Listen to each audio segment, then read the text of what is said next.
Welcome to the Broker Growth Accelerator, where we discuss how real estate brokers can accelerate their growth by improving their agent recruiting and retention.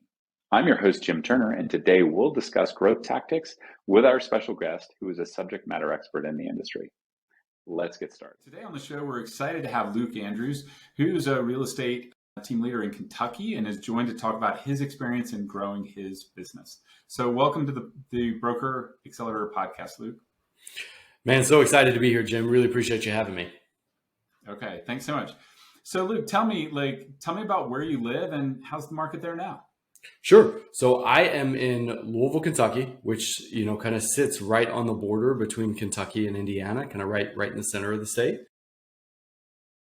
As far as the market right now, I think we're probably seeing what a lot of folks across the country are seeing. We're seeing it soften just a little bit.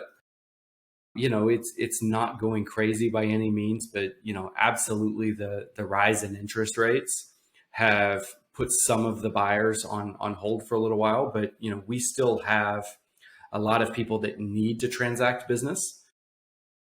But for our agents, we're trying to get them right now to kind of shift their thought process to, continue to work with the people that really need to transact at the moment, the people that have to move for one reason or another, but also focusing on investors as well, because we're in a very good investor market where there's a lot of good cash flow and returns for rentals. And so we're kind of focusing on that at the moment and getting people, because we know the investors have been sitting on the sidelines and chomping at the bit for several years.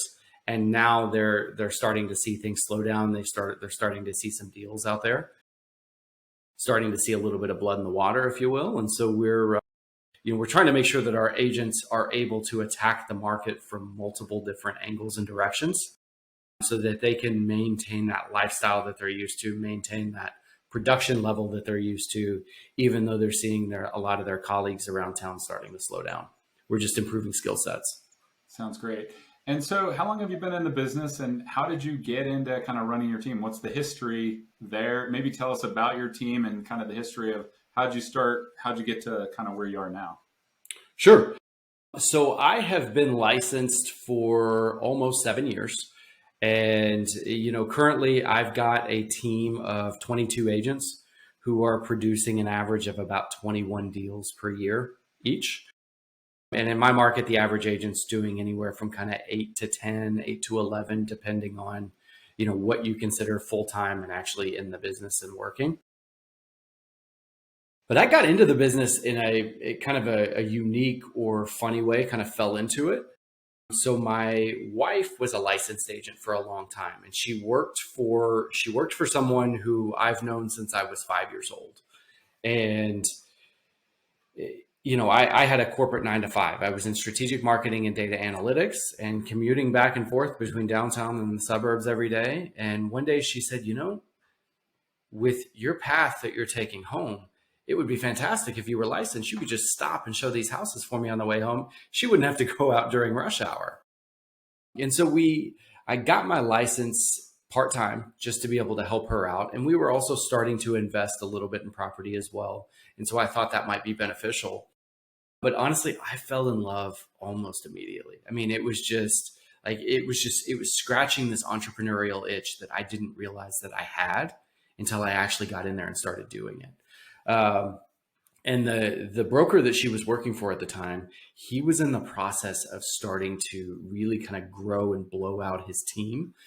And that's what I had done in the corporate world. So I had grown some teams in there, and we made a decision at one point where we just said, let's just cut the cord. Let's just dive into this thing all in. We created a 24-month plan of how we were going to transition from this, corporate 6-figure 9 to 5 job with benefits and stability and 401ks and bonuses and stock options and everything else, how we were going to transition that into, a 1099 completely working for ourselves.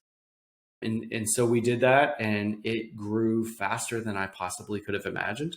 Now, was it all completely simple and easy and everything was great and rainbows and sunshine? No. But we learned to appreciate the bumps in the road. We had a great plan in place. And so we knew there were going to be bumps. And so it made it a little easier to handle and a little easier to swallow. And then, once we kind of got over that hump, things just really took off and never looked back.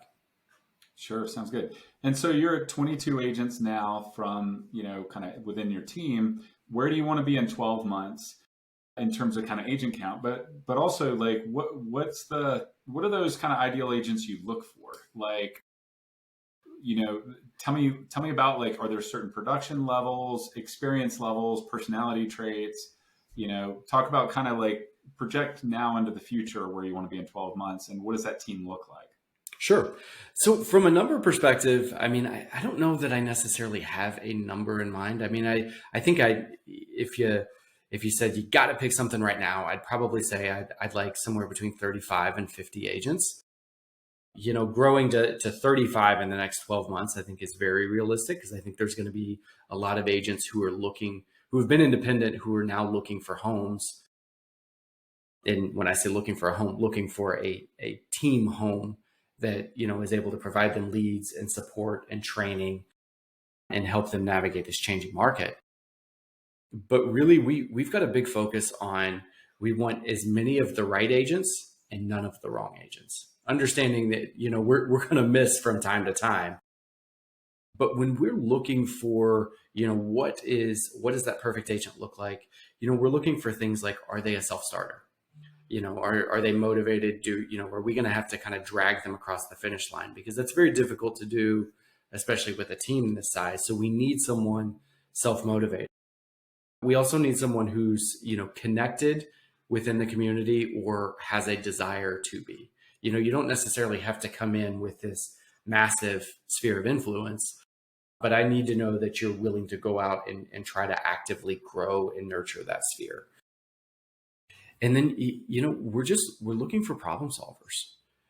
Someone who is willing to go out and just attempt to solve problems and look for problems that they can solve.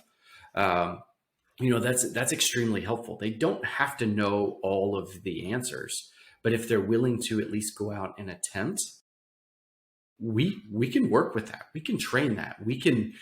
That is a good marketable skill that we can go out and, help them grow their sphere, help them grow their book of business, help them grow the number of transactions that they're doing on an annual basis.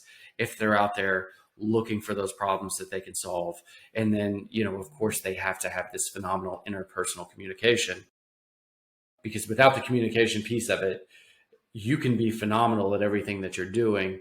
But if you can't articulate that to a client, if you can't articulate that to vendors like mortgage brokers, title, underwriters, people like that, then you're never going to succeed. Sure.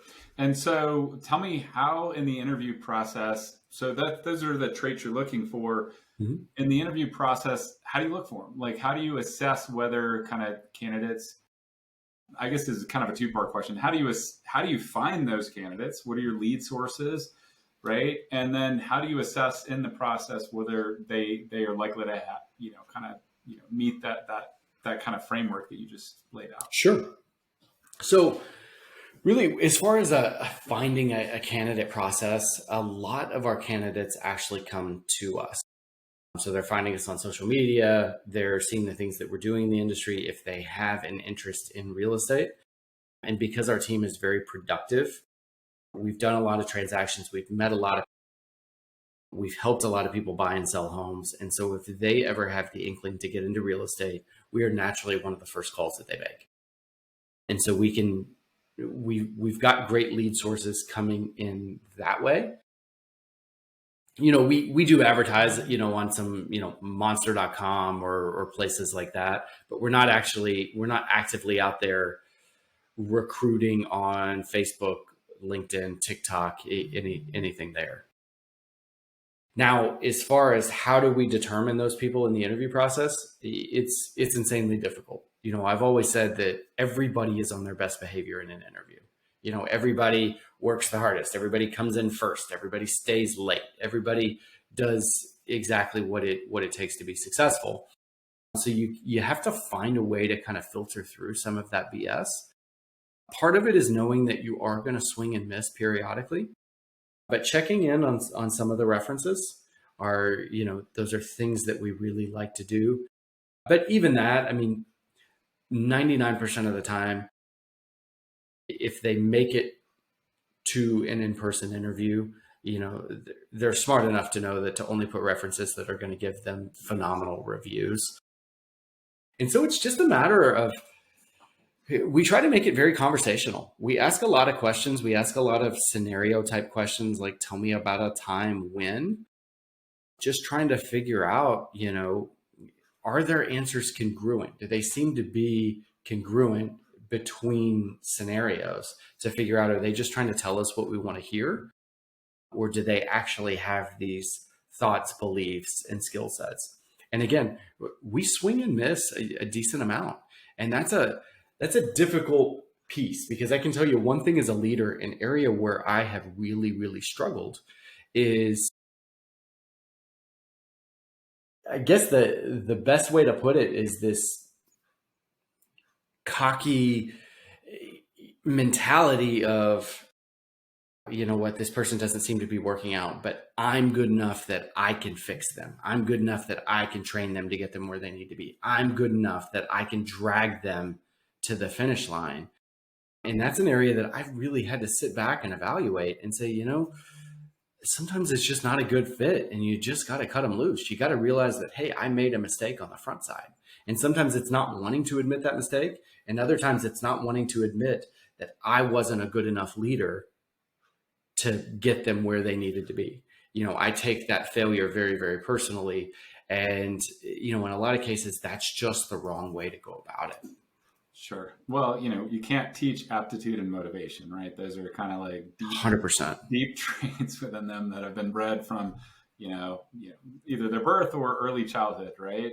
But you can bring experience, right? And you can coach people that are inexperienced. But so that kind of raised my next question. So are you looking for, you mentioned kind of, posting on job boards, which would be probably new agents, cooperating agents, which would probably be more experienced agents. Are you looking for both new agents and experienced agents? A little bit of one or the other, kind of a mix? Where do you fall there? Well, we'd obviously love to have some of the experienced agents that are out there. And we have had a few, potentially from a good solid cross deal that one of our agents has had, and said, hey, I work with this agent on the other side. I had the listing, they had the buyer. They were fantastic to work with. They were on top of things. They were an excellent communicator. They're fun to be around. I think they might be a good fit for the team. However, because we provide a lot of high quality leads, we provide a lot of support and resources and things like that, our split is fairly high. We're on a 50-50 split with our team agents. And so it is difficult to get some existing agents over there.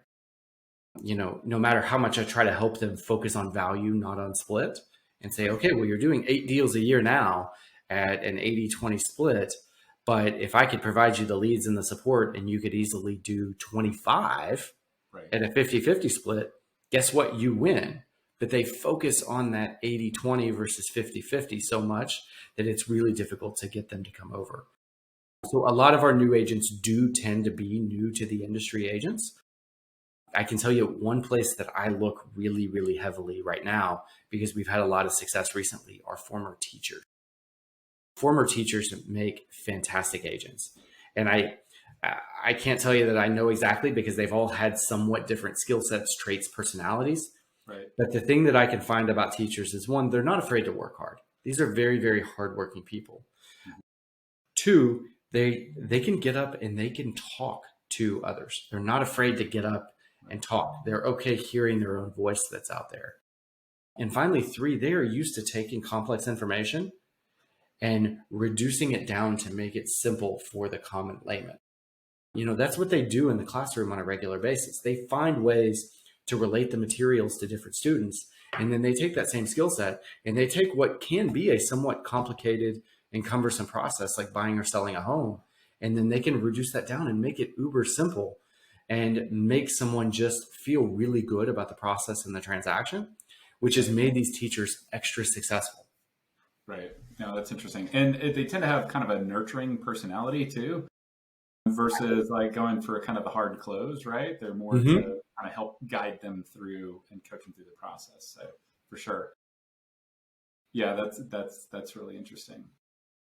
Okay. So, you said something interesting about the comp plan driving the profile. And Mhm. so I've been asked before, okay, well, who should I hire? And it's like, well, tell me what your value proposition is. And to know that, tell me what your comp plan is, right? Because your comp plan is going to drive what your value proposition is to attract people. And so in that scenario, I can understand with the high split, but high services, that's probably a great fit for newer folks that don't come in with a book of business, especially if you're giving the leads and coaching. Mhm. Whereas, the 100% commission is probably the people further in their career that know that they have those things, and then they're looking to just, increase their portion of the split for sure. So it sounds like, when I've been in that situation and talked to people, I've heard a lot of people say they're looking for people. I mean, it's really about aptitude and personality, right? And looking for the people that have the motivation, the grit, but also the social skills, and kind of are wired to enjoy persuading other people too.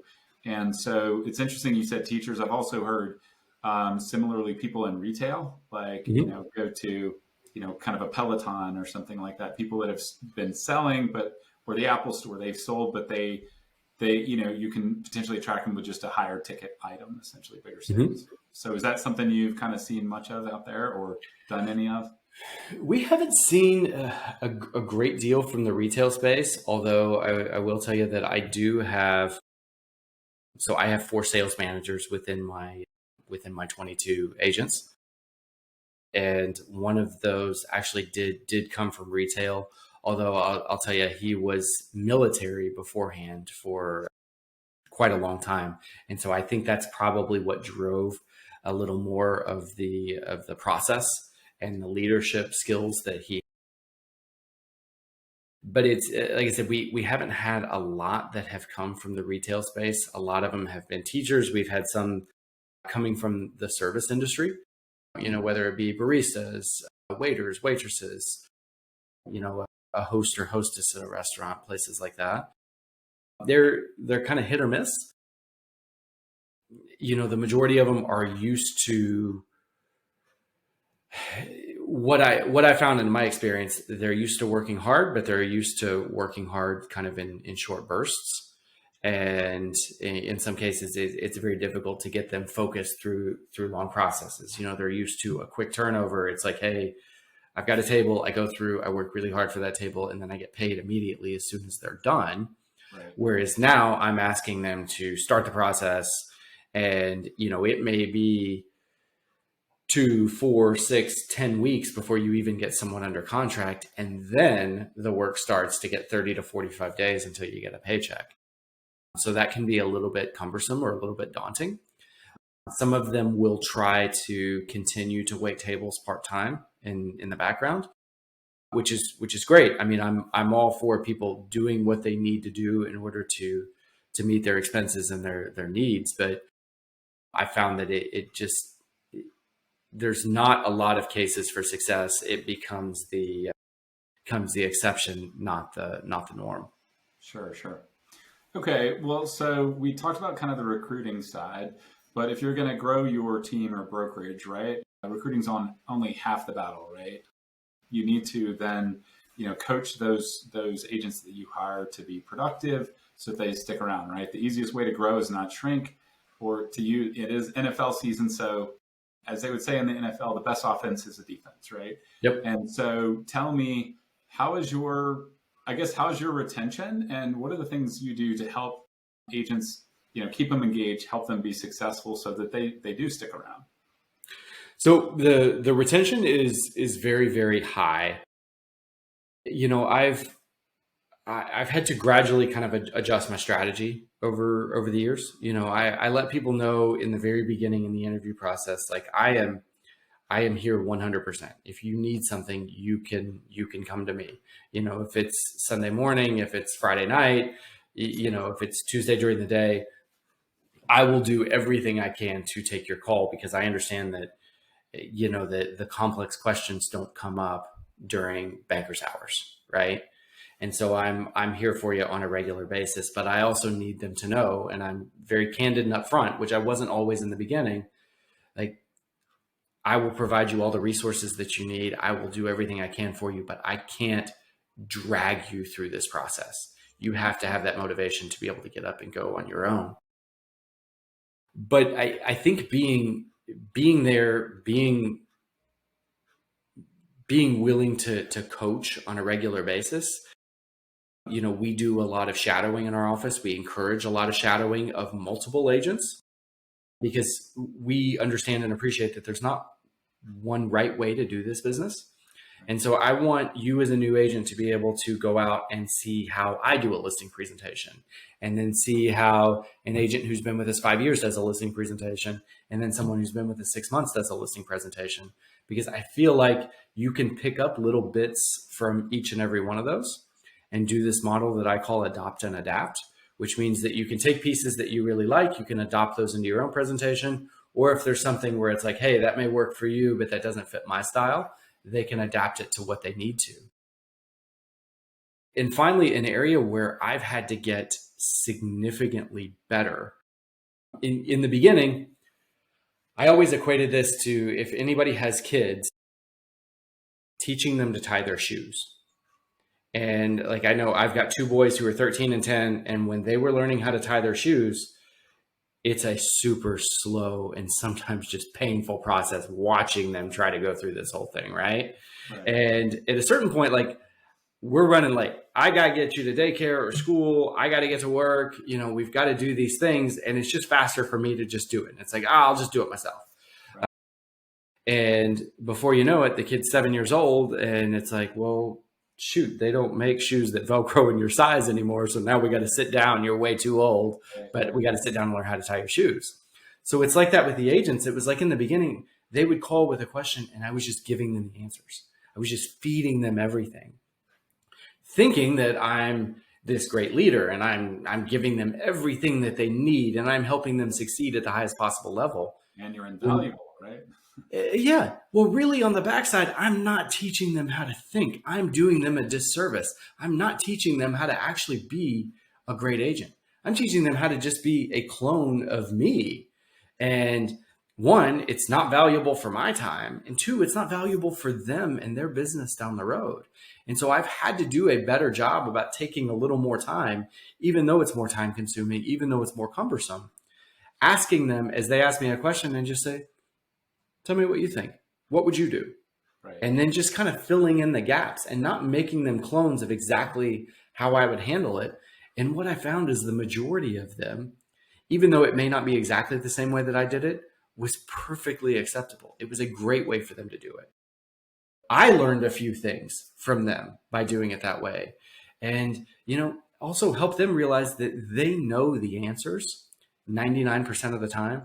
They just need reassurance that they know those answers. That took me a long time to learn as a leader, and I'm still going through that today. And it's difficult for me to say, okay, what do you think? Because it's just faster and easier for me to just give them a script, but it's doing them a disservice down the road. 100%. Yeah. So I have a coach and he has something called the 1-3-1 rule, which if any of my team members are listening to this, they know all too well. But that if someone basically comes to you and drops a problem in your lap and expects you to solve it, you ask them, the 1-3-1 rule means they need to first tell you 1 clear problem to be solved, 3 potential ways to solve it that they can come up with, and their recommended solution. So 1-3-1. And when you ask people to follow the 1-3-1 rule, it kind of reframes. It's like kind of a reframe to kind of like almost push them a little bit to empower themselves to come up with a solution, because they likely will come up with the right answer. Empower is a phenomenal word. Great. Perfect. Right. So it's just kind of coaching them to be more of a problem solver, right? Versus, seeking others to solve problems for them. So totally agree with that. Yeah, no, I was writing down that 1-3-1 as you're going through it, because it's such a clear and concise, and I'm that type that, I like lists. I like something to kind of work off of, and 1-3-1 just makes it super simple. I love it. Yeah. So my team, it's funny, I just got a Slack message from our producer who's heard this before, but so basically when people come to me and kind of just drop a problem on my lap, I typically respond with 1-3-1, and then they know what that means, right? And then they need to go off and come up with a solution. And I'm happy to give observations and ask questions and kind of give my opinion, but only after they've put some thought into it, basically. And they'll probably come up with the right answer anyway. So yeah, awesome. And so you hire someone new. how do you, like, what goals do you set? Like, what are the production goals that you have for, how do you like hold them accountable for that? How do you drive accountability around that in terms of goals? And then how are people doing relative to those goals on average? So goal setting in the beginning is somewhat challenging because you don't know what you don't know. And we have had some agents who have been just colossal disappointments where we thought they were just going to come in and just blow it out of the water and didn't. And we've had others that we had very low expectations for who have just absolutely killed it. So I try to reserve judgment at this point, but from a goal setting perspective, we kind of sit down and we'll work backwards. We start with kind of the lifestyle that they're looking for, or we're working from a number that they need on a regular basis. And they say, okay, after tax money, I know I need $6,000 a month out of my real estate gig. And then so we just kind of start working backwards, and we can kind of fill out those numbers, and we know average commission rates, average splits, any referral fees that they're going to have. And then, we'll factor in tax rates and all of those other things and really see how many transactions are they going to need to be able to hit that. And is that a realistic number? And at that point, as far as how do we keep them accountable and keep them on track, it's regular meetings. There's a lot of, on a formal basis, we're meeting about twice a month for the first 3 months. And then really just once a month beyond that. And on an informal basis, I'm talking to them regularly. Some of these agents I'm talking to once or twice a day. Others, it's 2 to 3 times a week. And going through and not only problem solving, troubleshooting, but also how are things going? How is this lead source going? How is that lead source going? And then trying to figure out where are they through their onboard process, and let's figure out where are they struggling. We keep a lot of data on our team, so we can see, okay, it's like, hey, you're doing a lot of prospecting, but you're not setting a lot of appointments, or you're going on a lot of appointments, but you're not writing a lot of offers. You're writing a lot of offers, you're not getting a lot of pendings, Right. Whatever it happens to be. So we try to troubleshoot in those areas and figure out, okay, well, you're going on a lot of appointments, but you're not getting a lot of offers written. So let's figure out where that deficiency is. And then so it could be some shadowing pieces, it could be some role plays, and then it could just be some talking throughs and realizing that it's like, okay, we realized kind of where the breakdown is. Let's try this and let's see what works at that point. 9 times out of 10, especially in that first piece of prospecting to setting appointments to writing offers, and writing offers to getting them accepted, 99% of it boils down to agent confidence, and their confidence just isn't high enough. Right. And so we try to attack that from a couple of different ways. And one of those is just competence, knowing that competence drives confidence, and trying to make sure that they have as much information as they can, but then also helping them understand and know that they're not going to know everything, but they need to be confident in the fact that they know significantly more than what their buyer is going to know. Even if their buyer is super experienced and has done this numerous times, they still are not familiar with the processes in today's market. And if they were that familiar with it, they wouldn't be utilizing an agent. They'd be out there doing it on their own. So we're just trying to drive and build confidence. And, our approach to that, just as many at-bats as possible. So getting them in front of as many people as we can. Right. And so you just described how you coach your agents on kind of the sales pipeline or sales funnel, right? And how to optimize through the funnel and where they're getting blocked, right? So, what we've seen is, and this applies to all businesses, but, brokerages, just like any business, you really have two pipelines or funnels, right? You have your sales funnel and you have your talent funnel, right? And so we're really focused on kind of the talent funnel, right? And when you boil it down, the same coach that came up with the pithy 1-through-1 rule, he's basically said, in any funnel, there's 3 numbers that matter. And you got to focus on kind of the 3 things. And it's easy to get caught up in the numbers, but it's basically, how many kind of, KPI 1 would be, probably appointments. How many appointments are you getting? Number 2 is how many sales. Number 3 is how many successful kind of, customers or employees do you have at the end? It's like 1, 2, 3, and you're blocked on and each funnel on one of those places. And if you just kind of step back and look at those, it helps you kind of diagnose, right? And so we talked about kind of, part one, really how to get the appointments, and then how to close them essentially. That third one is kind of what I'm getting at, is how do you make them successful, right? And so for a customer, it's like, it's not just a sale, it's a successful customer, because if they're successful, then they're going to be very happy and you'll get referrals from it, right? Same thing with employees, right? It's not just that you hired them, it's that you got them to the point of success, right? So those are some of the things you do to get them there. When do you know that it's a success? Like, is it, after a month, 3 months? And like, what do you need to see to know that on my kind of KPI 3, like, in my talent pipeline, that I didn't just make a hire, but I made a great hire? Like, tell me about that. Sure. So as far as like when we know, it's typically 3 to 6 months. I mean, you've got a pretty solid handle on what they're looking at. And I mean, just kind of going back to your funnel that you're talking about there before, appointments, sales, successful clients, we see how are they working through those things. We're looking at our KPIs, we're looking at our leading indicators and trying to figure out, because that's really what we can control, right?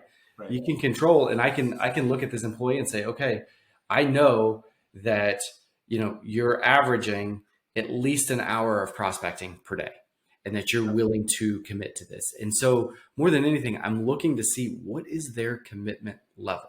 And then how often are they coming back to me or to the sales manager to say, hey, I'm having trouble here. This is where my roadblock is, rather than us having to go to them and say, what roadblocks are you having? Or it looks like you might be having this challenge. And so there's a communication piece to it. It does look a little bit different for everybody.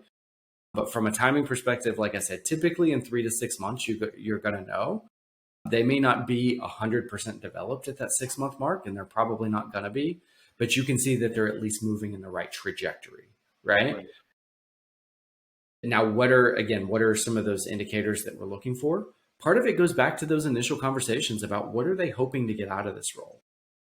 When we first started kind of building this team, we're trying to figure out, we're like, okay, well, we know what our disc profile looks like. We're successful agents. We know what our disc profile looks like. So we're looking for someone with the same type of disc profile. We're looking for high Ds, and we're looking for someone who is going to want to do 40 to 50 transactions per year, and they want to do it this way. Realizing that success looks different for everybody. We had to stop being a one-size-fits-all team.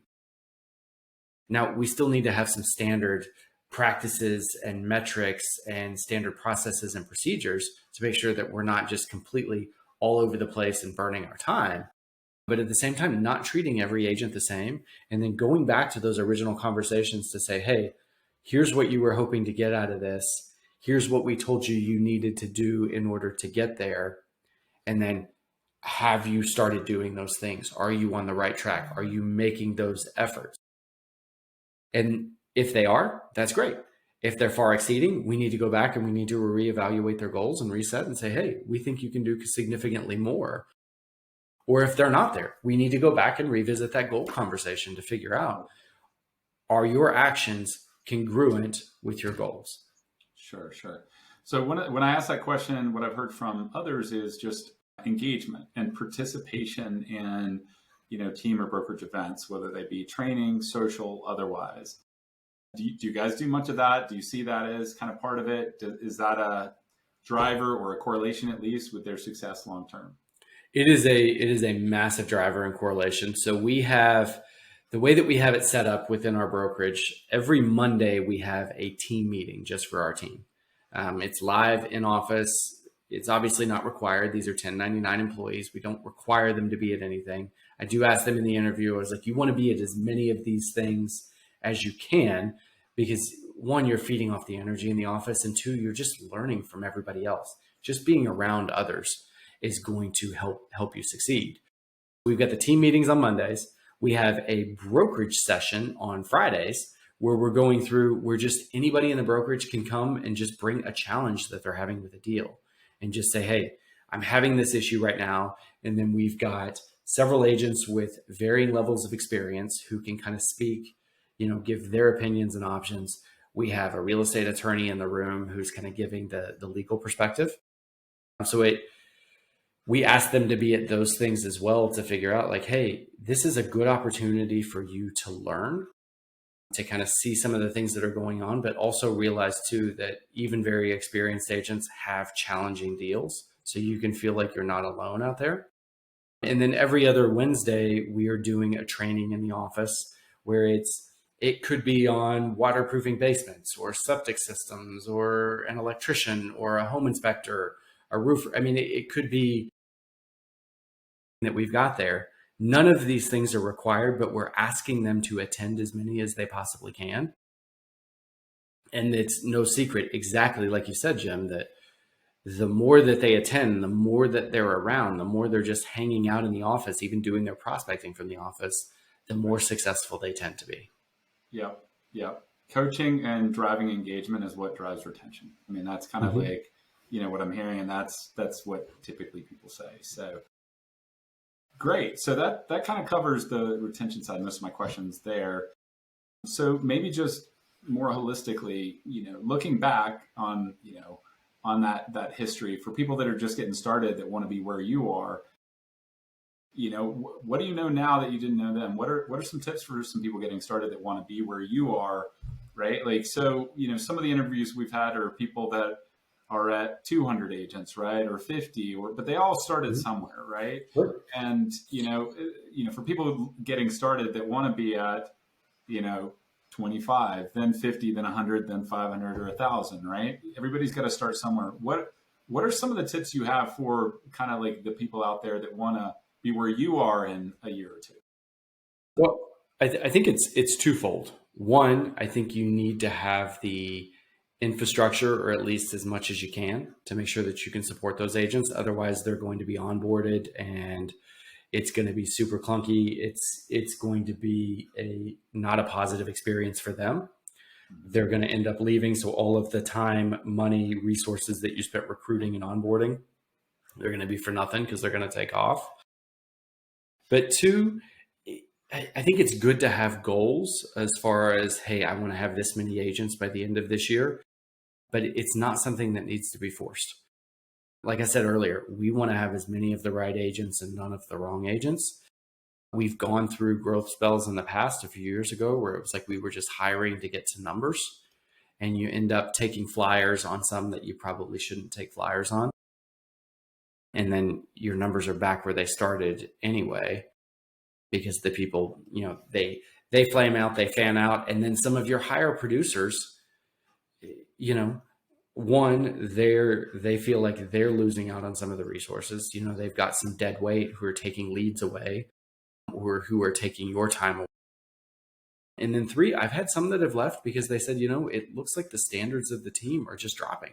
I joined this high performing, high producing team to come be a part of this atmosphere. And these are the kind of people that you're bringing on. I mean, it looks like it's not congruent with what their expectations were. So just try not to grow too big, too fast.